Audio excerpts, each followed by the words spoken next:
Hello everyone, my name is Mormita theme. I am from Kumudini Women's Medical College Dental Unit Session 2019. Today we are going to discuss about the impression material. First of all, what is impression? Impression is the negative lightness of a dental structure. নরম মাটির মধ্যে যেভাবে করে গাড়ির চাকার দাগ পড়ে ইমপ্রেশনটাও একই রকম অর্থাৎ the negative lightness of a dental structure is called dental impression. Now the question is, what is the use of impression in dentistry? Isn't that? Impression ডেন্টিস্টের মধ্যে কি করছে? আসলে একজন ডেন্টিস্ট পেশেন্টের মুখের মধ্যে বিভিন্ন রকমের প্রসেস করে থাকে, যেগুলো হতে পারে ক্রাউন মেকিং, ক্রাউন করা লাগতে পারে, আবার রিমুভেবল আর ফিক্সড প্রসেসেস কিছু আছে সেগুলো করা লাগতে পারে। আমাদের পেশেন্টের মুখের মধ্যে যদি আমরা একটা ইমপ্রেশন রেখে দিতে পারি, একটা মডেল রেখে দিতে পারি, পেশেন্ট বাড়ি চলে গেল, তার কোনো দরকার নেই, কিন্তু পেশেন্টের দাঁতগুলো যদি আমার কাছে থাকে তাহলে আমি বসে বসে নিরিবিলিতে আমার মতো করে আমি কাজগুলো করতে পারি। এই ব্যাপারটাকে করার জন্যই ইমপ্রেশন নেওয়া হয়। ইমপ্রেশন হচ্ছে যে পেশেন্টের মুখের একটা নেগেটিভ একটা স্ট্রাকচার, যেটার মধ্যে আমি কাস্টিং করে পেশেন্টের মুখের মডেলটা আমরা ফেরত পাবো, যার ফলে আমি হচ্ছে এই মডেলের উপরে আমি আমার কাজগুলো করতে পারবো। পেশেন্টের কোনো রকম আনকমফোর্টেবল ফিল হলো না, মানে আমার কাজটাও সহজে হয়ে গেল। এখন এই কাজটা যদি অ্যাকুরেটলি হচ্ছে পেশেন্টের মুখটাকে রিপ্রেজেন্ট করতে হয়, তাহলে the oral structure require an accurate impression. আমার একটা অ্যাকুরেট ইমপ্রেশন চাই। এখন কোশ্চেন হচ্ছে যে একটা অ্যাকুরেট ইমপ্রেশন পেতে হলে কি কি আইডিয়াল রিকোয়ারমেন্টস আমার লাগবে? নাও, to produce accurate replicas of intra and extraoral tissues, the impression materials should be sufficiently fluid to adapt into the oral tissues. এটাকে সাফিসিয়েন্টলি ফ্লো করতে হবে ওরাল টিস্যুর মধ্যে, যাতে এটা ওরাল ক্যাভিটিটাকে, ওরাল স্ট্রাকচারগুলোকে প্রপারলি রেকর্ড করতে পারে। It should be viscous enough to be content in a tray. এটাকে আমি একটা ট্রের মধ্যে নেব, সেই ট্রেটার মধ্যে রাখার জন্য এটাকে সাফিসিয়েন্টলি ভিসকাস হতে হবে। It should be able to transform into a rubbery or rigid solid in the mouth in a reasonable time. Here, reasonable time is very much important because otherwise patient will be uncomfortable. So it must be less than 7 minutes.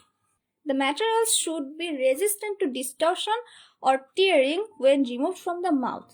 এটাকে অবশ্যই টিয়ার resistant হতে হবে, না হলে তো আমার পুরো ব্যাপারটাই নষ্ট হয়ে গেল, তখন এটা আমার কোনো কাজেই আসবে না। It should be dimensionally stable because আমি এটার মধ্যে একটা কাস্ট পোর করব, যার পরে আমি সেটা থেকে একটা মডেল তৈরি করব। ডাইমেনশনাল স্টেবিলিটি যদি নষ্ট হয়ে যায় তাহলে প্রপারলি আমি আমার কাজটা করতে পারবো না, মেজারমেন্ট ঠিক থাকবে না। The most important point is it should be biocompatible. It should be cost effective in terms of time as well as the expenses of the associated processing equipment. Now come to the classification of impression materials. There are so many types of impression materials, so we can classify them based on elasticity and based on setting mechanism. First, come to the point based on elasticity. We can classify it by inelastic and elastic material. Inelastic or rigid materials are plaster of Paris, zinc oxide usinol paste, impression compound, dental wax. These are rigid material. Elastic impression material এর মধ্যে hydrocolored impression material, elastomeric impression material. These can be divided into two, one hydrocolored, second elastomers. Hydrocolored impression material এর মধ্যে রয়েছে agar, alginate. Alginate is mostly used material. Now, we can divide elastomeric materials into three types: polysulfide, polyether, and silicon.